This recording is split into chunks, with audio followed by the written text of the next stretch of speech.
तो आदाब, नमस्कार, गुड इवनिंग, सत श्री अकाल। एक बार फिर आप तमाम लोगों का स्वागत है क्राइम तक की कहानी की इस एपिसोड में। उम्मीद है पूरी फैमिली अच्छी होगी, अपना और अपनों का ख्याल रख रही होगी। क्या मैच था कल का, और इसी मैच के चक्कर में कल कहानी गुल थी। और क्योंकि न मैं मुझे लगता कि कहानी सुनाने की हालत में था और ना शायद आप सुनने की हालत में थे, क्योंकि हम सब हिंदुस्तानियों का, हर भारतवासी का पूरा ध्यान जो है वो एक तरफ था, टीवी पर या फिर स्टेडियम में, क्योंकि वर्ल्ड कप का सेमीफाइनल था। और सेमीफाइनल को लेकर हमारी बड़ी रिकॉर्ड बड़ा बुरा रहा है। हालांकि हम 2 बार वर्ल्ड कप जीत चुके हैं, 83 और 2011 में, लेकिन इसके बाद सेमीफाइनल में बहुत हारे। 87 में हारे, 99 में हारे, 15 में हारे, 2019 में हारे। तो 4 बार सेमीफाइनल में, उसमें लास्ट टाइम तो 19 में न्यूजीलैंड ने ही हराया था और कल न्यूजीलैंड से हमारा मुकाबला। लेकिन क्या मैच हुआ। 397 सेमीफाइनल जैसे मैच में, नॉकआउट स्टेज पर जिसमें हार कर बाहर होना है, एक तो नसीब ने साथ दिया। पहले हमने टॉस जीता, जब टॉस जीता तो फिर मुझे उम्मीद हो गई कि हम मैच जीतेंगे, लेकिन मुझे ये भी नहीं मालूम था कि हम 397 रन बनाएंगे। मेरा ये था कि 330 350 तक स्कोर थोड़ा सा सेफ होगा। क्या बैटिंग हुई है। और कल सचिन तेंदुलकर मैदान में और विराट कोहली पिच पर, और 50 सेंचुरी वनडे में बनाकर अपने आइडियल, अपने हीरो सचिन तेंदुलकर का रिकॉर्ड जो है, रिकॉर्ड उनके सामने ही तोड़ा। फिर उनको बो किया झुककर। तो कल रिकॉर्ड की बारिश हुई थी। सचिन तेंदुलकर के 49 सेंचुरी के रिकॉर्ड को तोड़ा, वर्ल्ड कप में हाईएस्ट स्कोर बनाया। सबसे ज़्यादा छक्के जो है वो रोहित शर्मा ने अपने नाम किए। किसी एक वनडे में नॉकआउट स्टेज वर्ल्ड कप के मैच में 7 विकेट लेने वाले पहले बॉलर मोहम्मद शामी बन गए। श्रेयस अय्यर ने जिस तरीके से 62 गेंद पे धुआंधार सेंचुरी बनाकर पूरा मैच का टेम्पो बदला। गिल ने जिस तरीके की बैटिंग की, हालांकि अनलकी रहे कि 79 पे उनको स्क्रैम्प आ गया और बाहर गया, वरना एक सेंचुरी उनकी पक्की थी। तो उसके बाद अब न्यूजीलैंड बैटिंग करने आई। 397 किसी भी टीम के लिए बहुत बड़ा स्कोर होता है, 98 बनाकर जीतना। लेकिन न्यूजीलैंड के साथ एक चीज़ है, पता नहीं आप लोग भी इस बात को महसूस करते हैं कि नहीं। हम दुनिया में जितने लोगों से भी क्रिकेट खेलते हैं, न्यूजीलैंड इकलौती टीम है जो बहुत प्यारी और अपनी जैसी लगती है, अच्छी लगती है। मतलब उनको हरा के खुशी भी होती है और फिर उनको लेकर अफसोस भी होता है, और लगता है कि यार ये बड़े अच्छे लोग हैं। न्यूजीलैंड की जो टीम है, चाहे विलियमसन हो या उनके जितने भी प्लेयर्स हों, तो एक तो मासूम है बड़े। एक वक्त था जब दिल धड़का था, जब मिशेल और विलियमसन दोनों क्रीज पर थे और 2 विकेट के बाद दोनों ने 150 से ऊपर की पार्टनरशिप कर ली और अब मैच को लगभग 20 ओवर या 2020 के मोड में ले आए थे। आखिरी के 20 ओवर में 180-90 मुंबई के वानखेड़े स्टेडियम में कोई मुश्किल काम नहीं है, आईपीएल में हम सब देख चुके हैं। लेकिन जब जब ज़रूरत पड़ी तब तब कैप्टन को निराश नहीं किया एक बॉलर ने, और वो है मोहम्मद शमी। इसको लेके नाम भी कल आया, शमी फाइनल। जब शुरू में विकेट नहीं गिरा, शमी को लाया गया, पहले ही गेंद पे विकेट ले गए। जब पार्टनरशिप बिल्ड हुई, उस बीच में मिशेल का एक कैच छूटा शमी से, और लगा कि हम लोगों को कहीं ये कैच मैच ही ना छोड़, मतलब हाथ से निकल जाए। लेकिन रोहित शर्मा ने गजब की कैप्टनशिप की। कैच छूटने के बाद फ़ौरन ले आए बॉलिंग पे। उसके बाद फिर 1 ओवर में 2 विकेट लिया। फिर उसके बाद न्यूजीलैंड के बैट्समैन को जमने ही नहीं दिया और लगभग 327 पे न्यूजीलैंड की टीम ऑल आउट हो गई। 70 रनों से हम ये मैच जीत गए। Man of the match Mohammed Shami रहे। और आज की कहानी उसी शामी की कहानी, क्योंकि शामी की कहानी को हर एक को सुनना चाहिए। उसकी वजह ये है कि हम सब की ज़िंदगी में अलग अलग वक्त पर अलग अलग चीज़ें होती हैं। किस्मत भी होता है, कई बार किस्मत साथ नहीं देती, कई बार मौका होता है, कई बार मौका नहीं मिलता। हर पेशे में, सिर्फ क्रिकेट में ही नहीं है। कई लोगों को मौका नहीं मिलता है इसलिए वो कुछ कर नहीं पाते, कई लोगों को मौका मिलता है वो उसको भुना नहीं पाते तो कुछ नहीं कर पाते, कई लोगों को मौका मिलता है और उस मौके को वो फ़ौरन भुना लेते हैं। क्योंकि किस्मत मौका बार बार नहीं देती, और किस्मत मौका देने के बाद इंतज़ार भी नहीं करती कि आप उस मौके को कब भुनाएंगे। क्या पता कब किस्मत पलट जाए और वो मौका आपसे वापस ले ले। शमी की ज़िंदगी की कहानी कुछ ऐसी ही है, किस्मत और मौके की कहानी है। दिल्ली से बहुत ज़्यादा दूर नहीं है, अमरोहा एक इलाका है यूपी में, कमाल अमरोही, नाम याद होगा आपको, बहुत मशहूर डायरेक्टर जिन्होंने शायद वो मीना कुमारी और दिलीप कुमार को लेके जो मशहूर फिल्म बनी थी, एक मुग़ल आज़म शायद उन्हीं की थी, या पाकीज़ा। तो कमाल अमरोही मशहूर डायरेक्टर, उनका इलाका है अमरोहा, और उसी अमरोहा में एक गांव है, और उस गांव का नाम है उस गांव का जो नाम है बहुत ही खूबसूरत सा नाम है साहसपुर। तो अमरोहा के साहसपुर में पैदा हुए मोहम्मद शामी, लेकिन इनके पैदाइश से लेकर क्रिकेट ग्राउंड तक और फिर इनकी पर्सनल ज़िंदगी में, यानी कि मैदान के अंदर और मैदान के बाहर क्या हुआ, मौके वाली बात पूरी कर देता हूँ कि किस्मत जब मौका देता है तो इंतज़ार नहीं करता है आप भुनाते हैं कि नहीं भुनाते हैं। जब इंडियन बॉलिंग लाइन एक तरह से एकदम फिक्स हो गई तो ये था कि जब बुमराह बाहर थे तो शामी खेल रहे थे। बुमराह के बाद जाहिर सी बात है बुमराह की जगह कोई नहीं ले सकता है, जो लाइन लेंथ यॉर्कर। तब बुमराह आ गए, इधर सिराज अपने उरूज पर अच्छी बॉलिंग कर रहे हैं, तो बुमराह और सिराज को आप बिठा नहीं सकते, तो बैठेगा कौन? मोहम्मद शामी। एशिया कप में भी शामी को कई मैचों में बिठाया गया। अब वर्ल्ड कप में भी ये था कि आप 5 ही बॉलर को खिला सकते हैं। अब उसमें बुमराह और सिराज की जगह पक्की हो गई। आप स्पिनर में कुलदीप यादव और रविंद्र जडेजा है, और एक ऑलराउंडर के तौर पर हार्दिक पांड्या या फिर शार्दुल ठाकुर थे। तो शामी के लिए कोई जगह नहीं थी इस वर्ल्ड कप में। पहला मैच इंडिया का ऑस्ट्रेलिया से हुआ, शामी को जगह नहीं मिली। दूसरा मैच अफगानिस्तान से हुआ, शामी को जगह नहीं मिली। तीसरा मैच पाकिस्तान से हुआ अहमदाबाद में, शामी को जगह नहीं मिली। चौथा मैच बांग्लादेश से हुआ, शामी को टीम में उनके लिए कोई जगह नहीं थी। वर्ल्ड कप के पहले 4 मैच में शामी बेंच पर बैठे हुए थे। चौथे मैच के दौरान अचानक जो हार्दिक पांड्या थे, बॉल रोकते वक्त उनके पैर में चोट लगी और वो इंजर्ड हो गए। अब हार्दिक पांड्या इंजर्ड, बाहर। अब अचानक ये चीज़ हो गई, हमारा वर्ल्ड का टॉप ऑलराउंडर और वो इंजर्ड है। अब उसकी जगह कैप्टन या तो फिर शार्दुल ठाकुर को खिलाते, क्योंकि शार्दुल ठाकुर भी एक ऑलराउंडर के तौर पर देखे जाते हैं, या एक एक्स्ट्रा बैट्समैन को लेते, ज़्यादा डिफेंसिव होते। तो ईशान किशन बैठे हुए हैं, उसके अलावा आपके सूर्य कुमार यादव सभी थे। या फिर बॉलर ही लेना था तो उनकी जगह अश्विन को खिला लेते। लेकिन रोहित शर्मा की कप्तानी का जवाब नहीं। जब हार्दिक पांड्या टीम से बाहर हुए तो उन्होंने एक ऑलराउंडर की जगह एक बैट्समैन या बैट्समैन वाला ऑलराउंडर नहीं लिया, बल्कि एक प्योर बॉलर लिया, और वो थे मोहम्मद शामी। वर्ल्ड कप के 4 मैच में बेंच पर बैठे शामी को धर्मशाला में न्यूजीलैंड के खिलाफ पहला मौका मिला। किस्मत और मौका इसी को कहते हैं।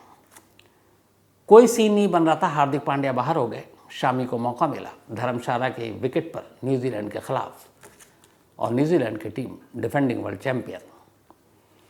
शामी ने पहला ही मैच खेला वर्ल्ड कप का, और 5वां मैच था टोटल इंडिया का। 5 विकेट ले गए, और क्या बॉलिंग की। अब एक बॉलर 5 विकेट ले जाए तो उसमें यह था कि शामी को अभी आजमाया गया, न्यूजीलैंड के खिलाफ नहीं चले तो अगले मैच में शायद शार्दुल ठाकुर आ जाएं, अश्विन आ जाए। शामी को भी ये बात पता थी, लेकिन शामी ने ऐसा परफॉर्मेंस किया कि कैप्टन क्या टीम मैनेजमेंट भी सोचने पे मजबूर हो गया कि अब ऐसे बॉलर को कैसे बिठा दें जो पहले आते ही बेंच पे बैठा और 5 विकेट ले गया। चलो भाई, ये हुआ कि उनको अब दूसरा मौका दिया जाए। अगला मैच इंग्लैंड में था, लखनऊ में, और उस मैच का गवाह मैं भी था, स्टेडियम में मौजूद था।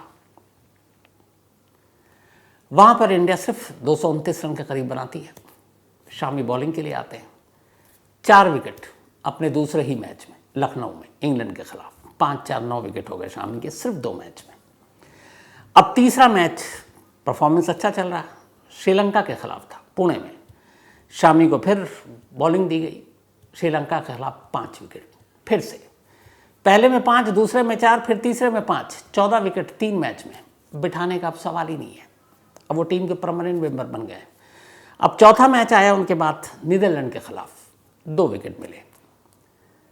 बल्कि नीदरलैंड के खिलाफ कोई विकेट नहीं मिला, क्योंकि नीदरलैंड तक हम एक तरह से पहुंच ही चुके थे सेमीफाइनल में।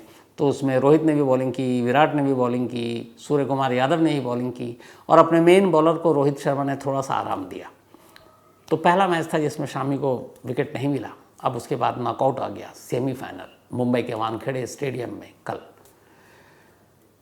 397 बड़ा स्कोर था, लेकिन जिस तरीके से विलियमसन और मिशेल ने फिर पार्टनरशिप बिल्डअप की, और बल्कि शुरू में जब पहला ओवर शुरू हुआ तो ये था कि बॉल हिल रही है, 10 ओवर तक विकेट लो वरना क्या पता ड्यू आ जाए। पहला ओवर और पहली ही गेंद कॉनवे, जो उनका मेन खतरनाक बैट्समैन, शामी ने विकेट ले लिया। उसके बाद उन्होंने दूसरा विकेट लिया, सचिन रविंद्रा को आउट किया। इसके बाद जब लग रहा था कि न्यूजीलैंड गेम में वापस आ रही है, उन्होंने एक एक कर 5 और विकेट लिए और वर्ल्ड कप के पहले प्लेयर बन गए जिन्होंने वनडे में वर्ल्ड कप में 7 विकेट लिए, 50, 55 या 57 रन देकर। सिर्फ 6 मैच में 23 विकेट हो चुके हैं शामी के, जबकि मैच हुए अगर सेमीफाइनल को काउंट कर लीजिए तो 10। बाकी प्लेयर ने 4 मैच ज़्यादा खेले, लेकिन शामी इस वक्त हाईएस्ट विकेट टेकर हैं वर्ल्ड कप के 23 विकेट्स के साथ।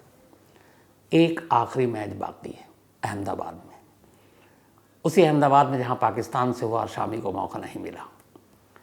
19 नवंबर संडे का दिन शामी के लिए वो ख़ास मौका होगा। फिर मैंने वही कहा, किस्मत और मौका। अब तक किस्मत ने जो मौका दिया उन्होंने दोनों हाथों से लपका है। अब सिर्फ एक मैच की बारी है। शामी ने वहाँ भी अपना जादू दिखा दिया, ये वर्ल्ड कप हमसे कोई नहीं छीन पाएगा। तो ये तो वर्ल्ड कप सेमीफाइनल की जीत शामी के परफॉर्मेंस की बता दी। अभी शामी आया कहाँ से, यह है क्या भला, इसकी ज़िंदगी में इतने तूफान, इतने भूचाल क्यों? एक क्रिकेटर 3-3 बार मरने की क्यों सोच रहा था? तो शामी की पूरी कहानी, अमरोहा के पास एक जगह है जिसका नाम है साहसपुर। इसी साहसपुर में मोहम्मद शामी का जन्म हुआ। मोहम्मद शामी के जो पिता हैं उनका नाम है तौफीक अली। तौसीफ अली अपने ज़माने में एक बेहतरीन क्रिकेटर थे, बेहद तेज़ गेंदबाजी करते थे। कहते हैं कि लोग दूर दूर से लोकल मैच गांव में देखने के लिए आते थे, वो डंडे उड़ा देते थे। और ये कहा जाता कि अगर उनको सही गाइडेंस, सही कोचिंग, सही एकेडमी मिलती तो तौसीफ अली इंडिया खेल रहे होते। सपना भी उनका यही था, लेकिन घर की जिम्मेदारियों और मजबूरियों ने उनके सपने के रास्ते में रुकावट डाल दी। तौसीफ अली के घर वालों ने कहा, बेटा कब तक क्रिकेट के पीछे भागोगे, घर परिवार भी है, रोज़गार भी है, और कहाँ हम तुम जैसे गरीबों को मौका मिलेगा। तौसीफ अली ने भी हिम्मत हार ली, बट दिल में मलाल था कि वो एक तेज़ गेंदबाज थे। उनके घर वालों ने शादी कर दी। शादी के बाद रही सही जो उम्मीदें थी, सपने थे क्रिकेटर बनने का, उसने दम तोड़ दिया। अब तौसीफ अली पूरी तरीके से घरेलू ज़िंदगी जीने लगे। शादी के बाद एक एक कर उन्हें 5 बच्चे पैदा हुए। उनमें सबसे छोटा मोहम्मद शामी। जो सपना खुद तौसीफ पूरा नहीं कर पाए थे, वो सपना अपने बच्चों में देखते थे। जब बच्चे पैदा हुए उनके बेटे, तो उन्होंने सभी को बचपन से ही बल्ला और बॉल थमा दिया हाथ में और ख़ुद ही प्रैक्टिस कराते। खेलने का शौक़ था, खुद खेलते, बच्चों के साथ खेलते, उन्हें प्रैक्टिस कराते, लेकिन इस एम के साथ कि इनमें से जो अच्छा बनेगा इसको क्रिकेटर बनाएंगे। इत्तेफाक से सबसे छोटा बेटा मोहम्मद शमी, उसके अंदर वो गुण था, वो उन्होंने बचपन में भांप लिया। वो खूब दौड़ता, खूब तेज़ गेंद डालने की कोशिश करता। वो अपने लेवल पर जितनी कोचिंग दे सकते थे कोचिंग दी। करते करते अब शामी 15 साल का हो गया। जब वो 15 साल का हुआ तो तौसीफ अली को बहुत ईमानदारी से लगा कि अब प्रोफेशनल क्रिकेट में इसको जाना है तो मेरी मतलब जो ट्रेनिंग है वो किसी काम की नहीं है। मैं ऐसा कोच नहीं हूँ कि मैं इसको प्रोफेशनल क्रिकेटर बना सकता हूँ। प्रोफेशनल कोच के पास बहुत सारी चीज़ें होती हैं, इसके लिए इसको कहीं दूर जाना होगा। फिर उन्होंने फैसला किया कि अमरोहा से करीब 22 किलोमीटर दूर मुरादाबाद है, बर्तनों के लिए बड़ा मशहूर है मुरादाबाद। तो उन्हें पता चला कि मुरादाबाद में एक क्रिकेट एकेडमी है जिसके एक कोच हैं बदरुद्दीन, और वो बड़े अच्छे कोच हैं। किसी तरीके से उन्होंने उनका पता लिया और शामी 15 साल की उम्र में उसका हाथ पकड़कर मुरादाबाद पहुंच गए और बदरुद्दीन से मुलाकात की और कहा कि मेरा बेटा बहुत तेज़ गेंद फेंकता है, आप इसको अपनी एकेडमी में रख लें, इसको कोचिंग दें। बदरुद्दीन के बाद बहुत सारे लड़के आते थे। उन्होंने देखा अभी कोई ट्रायल नहीं, कुछ नहीं। उन्होंने कहा देखो तुम आए हो 22 किलोमीटर दूर से आए, एक तो ये डेली कैसे आएगा, दूसरा मैं तभी इसको अपने पास रखूँगा जब मैं ये देखूँगा कि ये उस लेवल का बॉलर है कि नहीं, इसके अंदर कुछ काबिलियत है कि नहीं, या ऐसे ही नॉर्मल है। क्योंकि फिर ये तुम्हारा भी वक्त बर्बाद होगा, तुम्हारे बेटे का भी वक्त बर्बाद होगा, तुम्हारे पैसे भी बर्बाद होंगे और मेरा भी वक्त बर्बाद होगा। तौसीफ अली तैयार हो गए। उन्होंने कहा आप मेरे बेटे का ट्रायल लीजिए। अब उनकी कोचिंग एकेडमी में बड़े बड़े प्लेयर थे, अच्छे अच्छे एस्टैब्लिश, जो अच्छा क्रिकेट खेल रहे थे, प्रोफेशनल। तौसीफ अली ने पहले जूनियर कुछ बैट्समैन को बुलाया और कहा कि ज़रा इसकी गेंद खेलो। मोहम्मद शामी 15 साल का लड़का दौड़ा, बॉल फेंकी, बैट्समैन सन्न रह गया, बॉल इतनी तेज़ी से निकली। तौसीफ के साथ बदरुद्दीन ने देखा, उन्हें लगा कि इसमें कुछ है। फिर उन्होंने और अपने अच्छे बैट्समैन को बुलाया, उसको भी डाला, फिर और बुलाया जो उनके एकेडमी के बेस्ट बैट्समैन थे, फिर उनको कहा बैटिंग करो। वो सब आए। हर एक को मोहम्मद शामी ने परेशान कर दिया, कहीं के तो डंडे उड़ा दिए, यानी विकेट। और जब जब वो बोल्ड करता 15 साल का बच्चा, तब तक उसके चेहरे पे एक अजीब सी खुशी होती। उसको विकेट उड़ता हुआ देखना बड़ा अच्छा लगता था। बदरुद्दीन ने ये बात महसूस कर ली कि हंसता तब है जब ये बोल्ड करता है, कैच, LBW, इसमें इसके ज़्यादा रिएक्शन नहीं होते। उस 15-20 मिनट में मोहम्मद शामी की बॉलिंग देखने के बाद बदरुद्दीन ने कहा कि मैं आपके बेटे को कोचिंग दूंगा। अब इसके बाद मोहम्मद शामी तौसीफ के हाथों से निकलकर बदरुद्दीन तक पहुंच गया। बदरुद्दीन ने अब उसको कोचिंग देनी शुरू की। शर्त ये थी कि यहाँ पाबंदी से आना पड़ेगा, पर उन्हें पता नहीं था कि बदरुद्दीन से भी कहीं ज़्यादा जुनून तो उस लड़के में है। डेली 22 किलोमीटर का सफ़र तय कर शामी अब पहुँचता मुरादाबाद, कोचिंग करता। कई बार ऐसा हुआ कि खुद कोच गायब, लेकिन शामी पाबंदी से पहुँचा। कई ईद बकरीद के मौके आए, वो नमाज़ पढ़ता और फिर मेहमानों से मिलता, फिर निकल जाता। वो भी देख के हैरान कि छुट्टी का दिन, आज तो छुट्टी कर लो। उसने कहा नहीं। कहते हैं कि अपने पूरे जब तक वो ट्रेनिंग लिया उसने एक दिन की छुट्टी नहीं ली। इसे कहते हैं जुनून। इसके बाद कुछ लोकल मैच होते, बदरुद्दीन शामी को उतार देते, वो खेलता। मैच जब ख़त्म हो जाता तो बदरुद्दीन के पास जाता और कहता कि सर, ये मैच जो हो चुका, ये पुरानी गेंद आप मुझे दे दीजिए। तो बदरुद्दीन ने कई बार उसे पुरानी गेंद दे दी कि शायद ये घर जाकर बच्चों के साथ खेलता होगा। बट जब वो बार बार मांगने लगा तो उन्होंने पूछा कि ये तुम पुरानी गेंद ले जाकर करते क्या हो? तब उसने कहा कि सर, नई गेंद से तो आप मुझे पूरी ट्रेनिंग दे रहे हैं, मैं स्विंग और रिवर्स स्विंग करना चाहता हूँ। और कहते हैं, उसने कहा कि जो भी मैंने सुना कि स्विंग और रिवर्स स्विंग पुरानी गेंदों से ज़्यादा होता है, तो मैं इसलिए आपसे पुरानी गेंद ले जाकर फिर अपने घर जाता हूँ और अपने गाँव में उससे प्रैक्टिस करता हूँ। जब ये सुना तो बदरुद्दीन को बड़े इमोशनल हो गए। उन्होंने कहा चलो अब मैं तुम्हें सिखाऊंगा रिवर्स स्विंग और स्विंग। इसके बाद उन्होंने ये कला भी उसे सिखानी शुरू की। अब लगभग उनकी कोचिंग में वो तैयार हो चुका था। इसके बाद उन्होंने कहा कि अब तुम तैयार हो, अब यूपी ट्रायल का टाइम आया। और उन्होंने कहा कि चलो यूपी में तुमको ट्रायल दिलाते हैं अंडर 19 के लिए, बल्कि अंडर 17। ले गए, ट्रायल हुआ। ट्रायल के दौरान तमाम सिलेक्टर थे वहाँ पर अंडर 19 के लिए। मोहम्मद शामी का भी ट्रायल हुआ और उस ट्रायल के दौरान उसने बहुत सारे डंडे उखाड़ डाले, बहुत स्पीड में गेंदबाजी की। लेकिन सिलेक्टर आए और उन्होंने कहा कि बहुत अच्छा लड़का है, अगले साल ट्राई करना, अगले साल इसको लेकर आना, पक्का ये यूपी अंडर 19 से खेलेगा। बदरुद्दीन समझ गए, क्योंकि इससे पहले भी उनके साथ, उनके बच्चों के साथ कई बार ऐसा हो चुका था। क्रिकेट में पॉलिटिक्स बहुत बड़ा एक ज़ख्म और नासूर की तरह है। बहुत सारे ऐसे बच्चे जिनके माँ बाप बहुत ज़्यादा हैसियत वाले होते हैं, जिनकी पहुँच होती है, पैसे होते हैं, सिलेक्टर्स की जेबें भर देते हैं, उनकी हवस पूरी कर देते हैं और उस चक्कर में टैलेंटेड बच्चे पीछे रह जाते हैं। मोहम्मद शामी के साथ यही हुआ। अंडर 19 में ये कहकर रखने से, उसको सिलेक्ट करने से मना कर दिया कि इस वक्त फास्ट बॉलर है हमारे पास, नेक्स्ट ईयर लेकर आना। बदरुद्दीन मायूस लौटे। उन्होंने तौसीफ अली को मायूसी नहीं थी, उन्होंने कहा अभी 19 साल, अगले साल अंडर 19 में ट्रायल हो जाएगा, क्योंकि उम्र उसके साथ थी।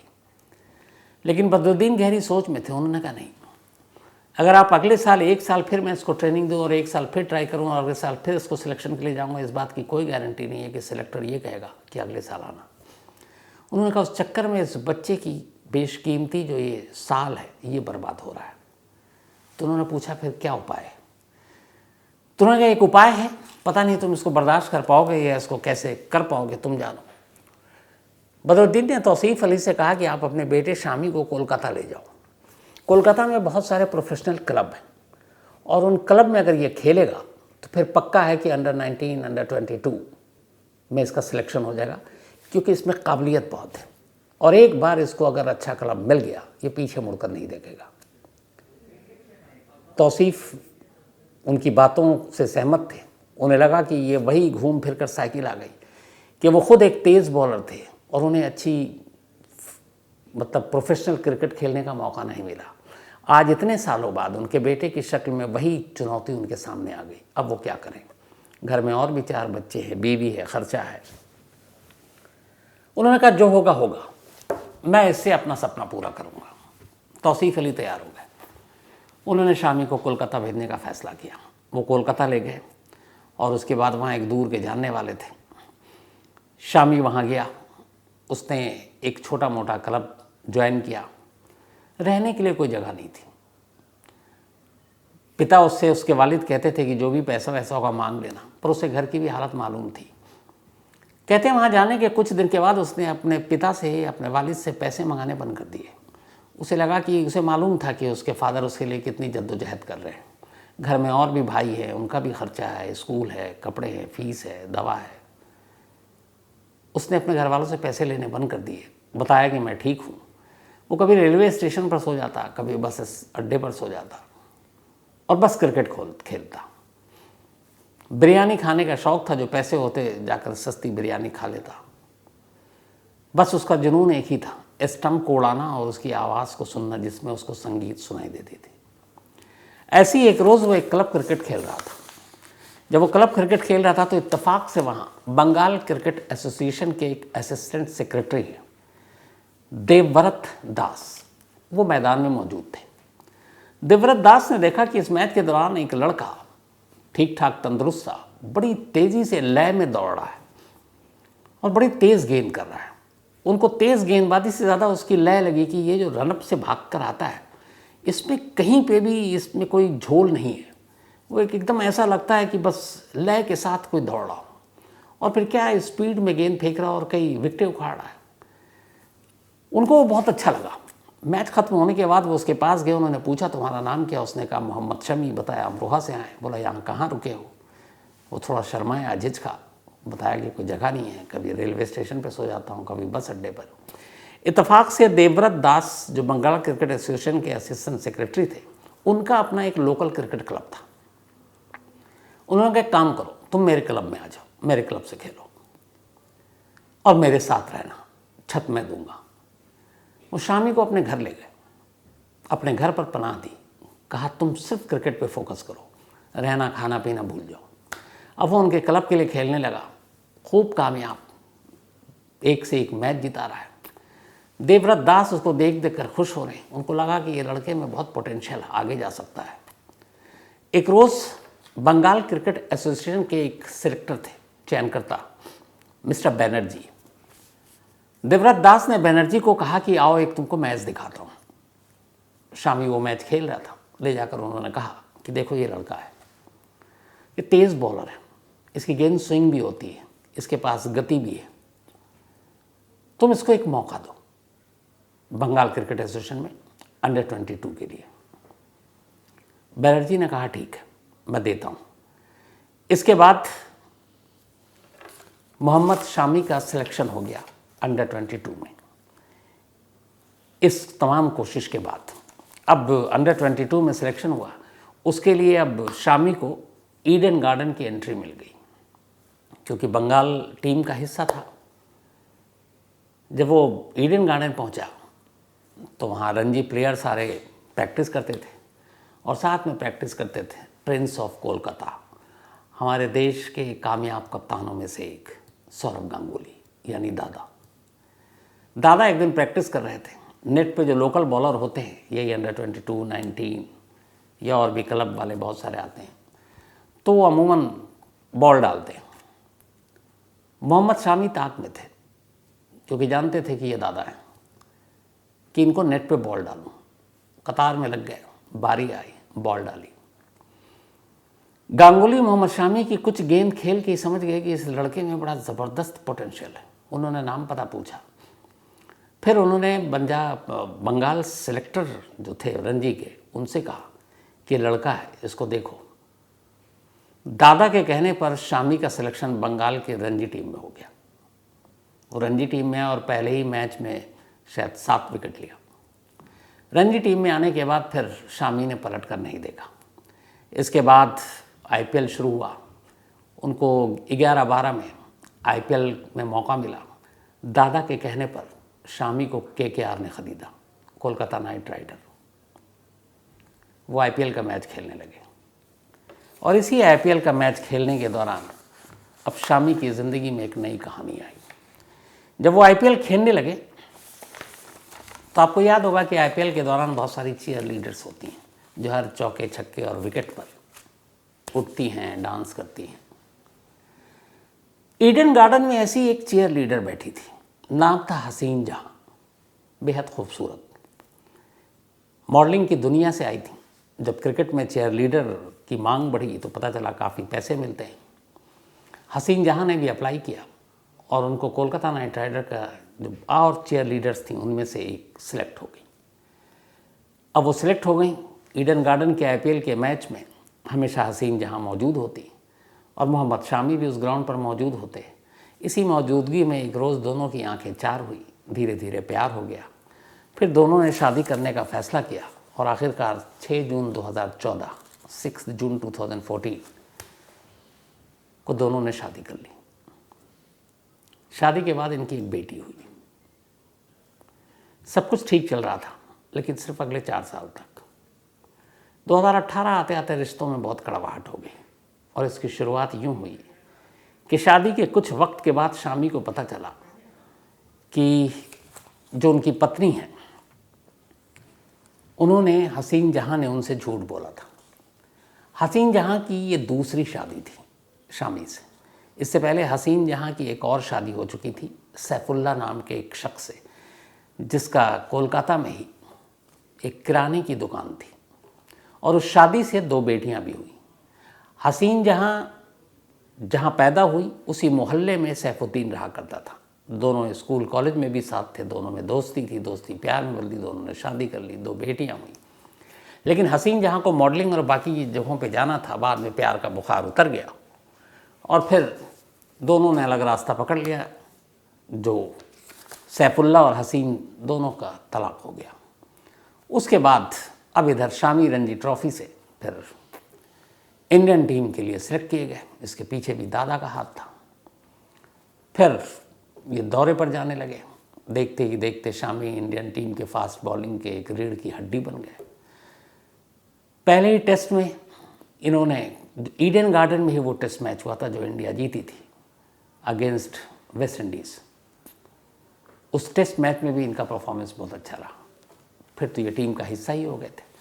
आईपीएल में आने के बाद शामी का और नाम हो गया। अब शामी भी एक अपने यहाँ जैसे क्रिकेटर को लोग हम पूछते हैं, मानते हैं, हीरो मानते हैं, शामी भी वैसे ही हो चुके थे।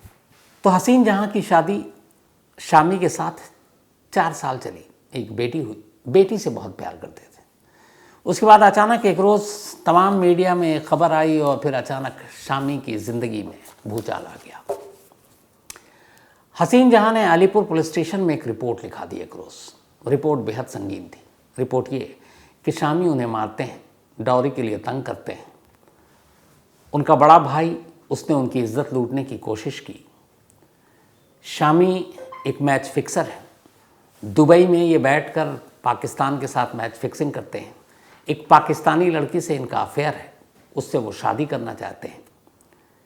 अब ये सारे संगीन इल्ज़ाम थे। अलीपुर पुलिस स्टेशन में कोलकाता में ये रिपोर्ट लिखी गई। अब जब मैच फिक्सिंग में ये सारे संगीन इल्ज़ाम आए तो बीसीसीआई भी हरकत में आई, board of control for cricket in India, और उसने जो एनुअल कॉन्ट्रैक्ट होता है हर क्रिकेटर का टेस्ट, वनडे और T20 के लिए, उस कॉन्ट्रैक्ट को रोक दिया शामी के साथ। यानी 1 साल के जो भी 8, 10, 12, 15 करोड़ मिलते हैं वो रोक दिया। इधर कॉन्ट्रैक्ट रोक दिया, उधर बीवी का इल्ज़ाम, उधर गिरफ्तारी का तलवार सर पर, इधर मीडिया में वो विलन बन गए।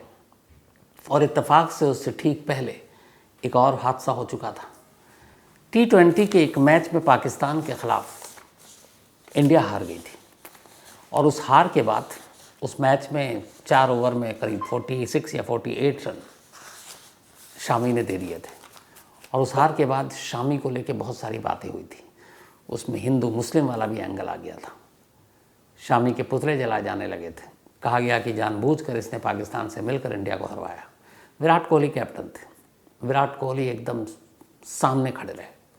उन्होंने कहा जो शामी के ख़िलाफ़ इस तरह का लाइन बोलेगा वो मेरा भी दुश्मन है। जब बीसीसीआई ने कॉन्ट्रैक्ट ख़त्म किया तो उधर दादा खड़े हो गए, सौरभ गांगुली। उन्होंने कहा बीसीसीआई बेशक अपना कॉन्ट्रैक्ट ख़त्म कर दे, लेकिन बंगाल क्रिकेट एसोसिएशन शामी के ऊपर कोई बैन नहीं लगाएगा, वो वैसे ही जब मन करे रणजी खेल सकता है। तो उधर सपोर्ट मिला। बीसीसीआई की एक इंटरनल इंक्वायरी हुई, इंक्वायरी में शामी को क्लीन चिट दे दी गई कि ये सब बकवास था। लेकिन गृहस्थी ने शामी की ज़िंदगी और करियर दोनों पे एक तरह से आँच ला दिया था। इधर शामी इंजर्ड हो गए, टीम से बाहर हो गए, बीवी का इल्ज़ाम, मीडिया में बदनामी, गिरफ्तारी की तलवार लटक रही है। वो अमरोहा पहुँचे।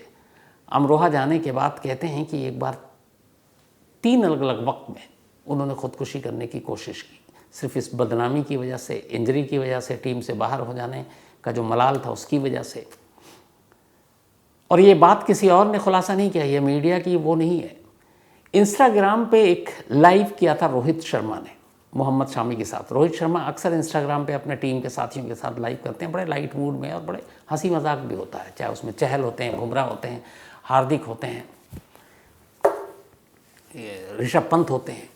तो एक बार मोहम्मद शामी के साथ रोहित शर्मा इंस्टाग्राम पे लाइव थे, और उस लाइव के दौरान वो उनसे ये सारी बातें पूछ रहे थे, इस कोरोना काल में कैसा बीता, क्या हुआ। उस दौरान मोहम्मद शामी ने पहली बार खुलासा किया कि मेरी ज़िंदगी में जो तूफ़ान आया था मैदान के बाहर, उसकी वजह से मैं 3 अलग अलग मौक़े पर मरने की सोच रहा था, लेकिन फिर मेरी फैमिली मेरा सपोर्ट किया और मैंने उस मरने के फ़ैसले को टाल दिया। ये खुलासा खुद शामी ने किया रोहित शर्मा से। इस कोरोना काल में उन्हें मालूम था कि इंजरी के बाद आ रहे हैं, टीम में कंपटीशन बहुत ज़्यादा है। उन्होंने अमरोहा के अपने उस गांव में अपने पैसे से एक पूरा ग्राउंड तैयार किया नेट प्रैक्टिस के लिए। एक उनका और भाई है जिसका नाम कैफ है, मोहम्मद कैफ, वो वाले कैफ नहीं, जो भी बंगाल की टीम में ही उनका सिलेक्शन हुआ है।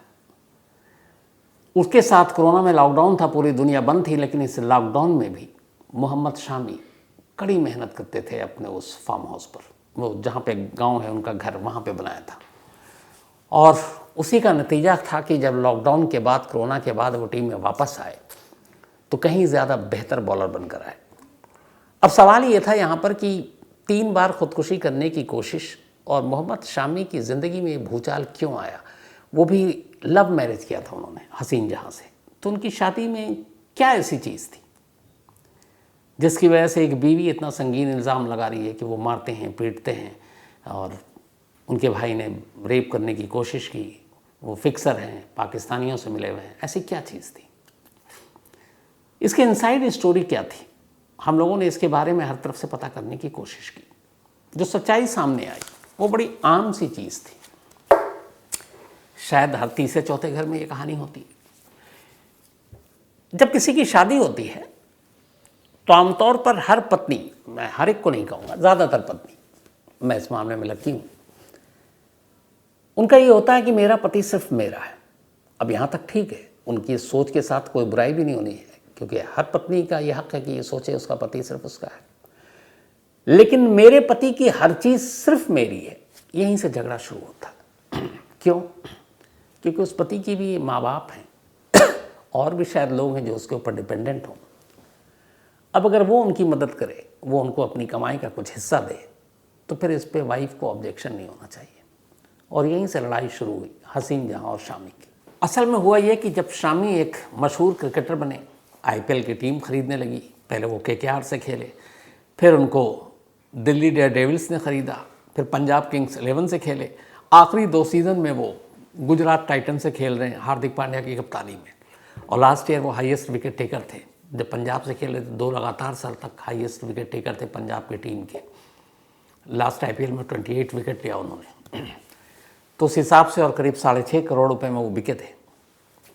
तो आईपीएल से भी काफ़ी पैसे मिले इंडियन टीम के में, वो ए लिस्टेड खिलाड़ी हैं, उधर से भी पैसे अच्छे मिल रहे थे।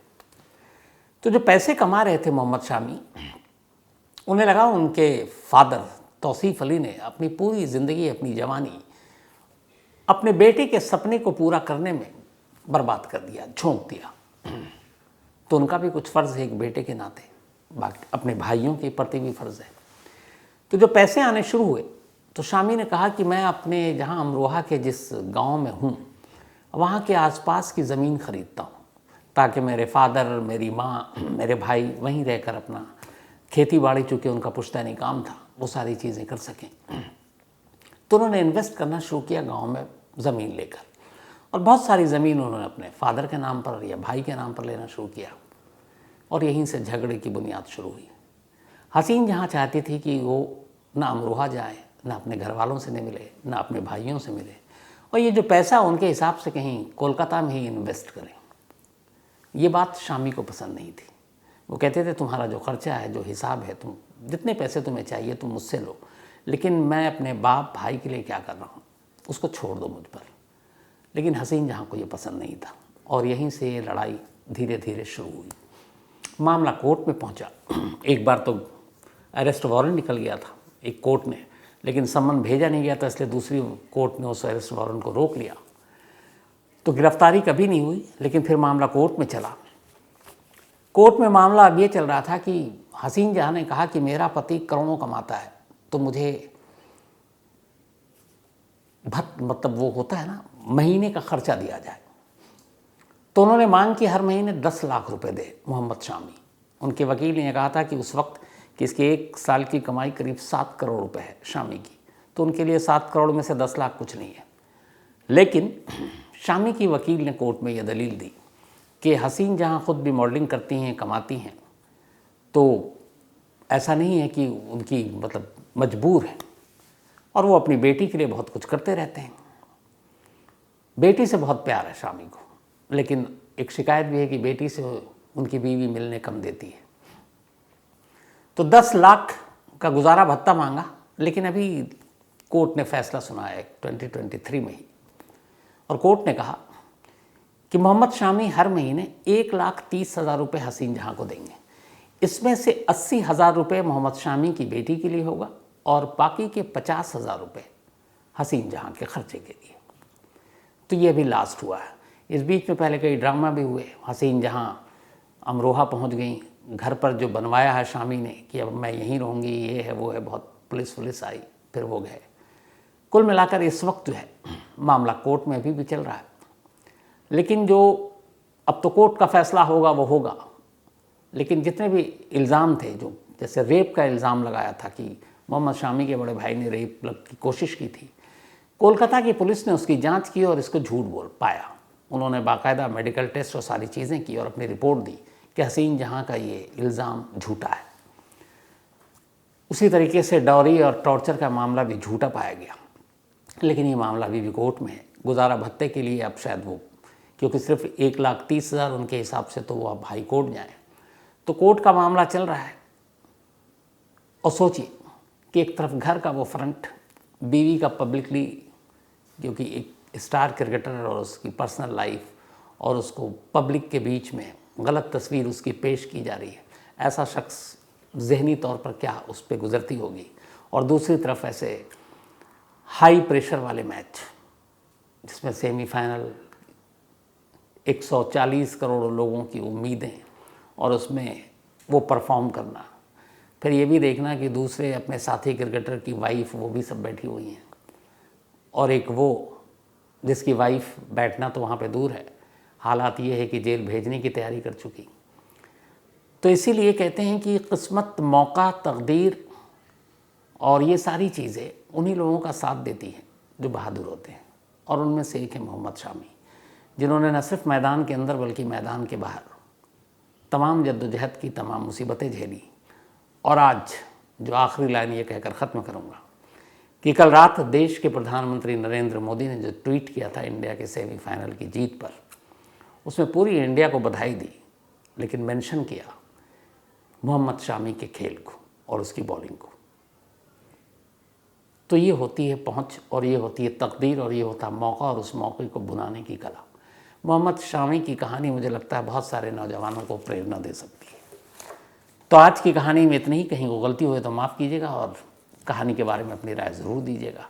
और मुझे ये भी लगा कि मौका है इस वक्त, चूँकि अभी क्रिकेट का खुमार उतर नहीं रहा, और ये 19 भी नहीं कहूँगा, 20-21 से पहले उतरेगा भी नहीं, क्योंकि 19 को हम जीतेंगे तो फिर 20 तारीख को भी उसका जश्न रहेगा, 20-21 2-4 दिन तक तो इसकी बातें होती ही रहेंगी, तो फिर उसके बाद ही कुछ होगा। तो फिलहाल कहानी में इतने ही, और कहानी ख़त्म करूँ उससे पहले वही अपना सिलसिला। आज अविनाश जनागल इनका जन्मदिन है, तो हैप्पी बर्थडे अविनाश जी। आयुष ने भेजा है। मोहम्मद अनस खान का भी बर्थडे है, तो हैप्पी बर्थडे अनस। अमृत शर्मा का भी जन्मदिन है, तो हैप्पी बर्थडे अमृत। और ये रजनी शर्मा जी ने भेजा है। साथ ही जसवंत सिंह का भी जन्मदिन है, तो हैप्पी बर्थडे जसवंत जी। डॉक्टर नेहा सलगार इनका भी birthday, happy birthday doctor Neha. और ये आमिर सालगार की वाइफ हैं। संजीता आर्याल इनका भी आज जन्मदिन है, तो हैप्पी बर्थडे संजीता जी। और ये प्रज्वल घिमिरे की वाइफ है। साथ ही प्रीति सिंह का भी बर्थडे है, तो हैप्पी बर्थडे प्रीति। और ये भेजा है पूर्वांशु सिंह ने। अंकित रावत का भी जन्मदिन है, तो हैप्पी बर्थडे अंकित रावत, बिलेटेड हैप्पी बर्थडे। और स्वर्णिमा रावत ने भेजा है ये। साथ ही सुभाग्यान वर्मा बल्कि शुभाग्य वर्मा इनका भी बर्थडे है, तो हैप्पी बर्थडे शुभाग्य। और ये भेजा है रेणु हरिराम और सारथ वर्मा ने। भरत चौधरी का भी जन्मदिन है, तो हैप्पी बर्थडे भरत। और ये भेजा है जजाम गुजरात से, में ये रहते हैं। साथ ही गरिमा इनका भी जन्मदिन है, हैप्पी बर्थडे गरिमा। और ये भेजा है खेताराम सांडेला ने। तो आज कहानी में इतना ही। अब आपसे मुलाकात होगी कल रात 9 बजे किसी नई कहानी के साथ। तब तक अपना ख्याल रखिएगा। Thank you.